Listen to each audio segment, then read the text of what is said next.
మాట్లాడితే బటన్ నొక్కానంటాడు. నేను అడుగుతున్నా, ఈరోజు ఇక్కడ మీరున్నారు, రావులపాలెంలో గంజాయి ఉందా లేదా? ఉందా లేదా? సిగ్గులేని ముఖ్యమంత్రి సమాధానం చెప్పు. మా పిల్లలంటే లెక్కలేదా నీకు? అంటే మా పిల్లలు బయట చదువుకున్నప్పుడు ఏ పిల్లలు ఎక్కడ గంజాయి తీసుకుంటారో తెలియదు. ఒక ముఖ్యమంత్రి బాధ్యత లేని దుర్మార్గుడు వల్ల ఈ రాష్ట్రంలో గంజాయి పంట కూడా వాణిజ్య పంట అయిపోయిందంటే బాధవునా కాదని అడుగుతున్నా. అదే నా బాధ, ఆవేదన. నాకు ముఖ్యమంత్రి కావాలని కాదు. నాకెందుకయ్యా ముఖ్యమంత్రి? 14 ఏళ్లు ముఖ్యమంత్రిగా పనిచేసిన వ్యక్తిని. సమైక్య ఆంధ్రప్రదేశ్ చరిత్ర సృష్టించాను.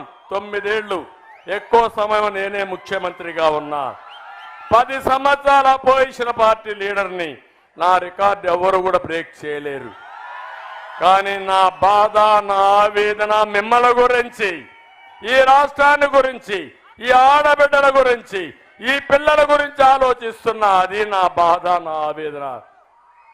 ఈ విధంగా చెప్పుకుంటూ పోతే అన్ని పెంచేశాడు. అది అయిన తర్వాత బాధుడు తర్వాత ఇదేం కర్మ కార్యక్రమం పెట్టా నేను.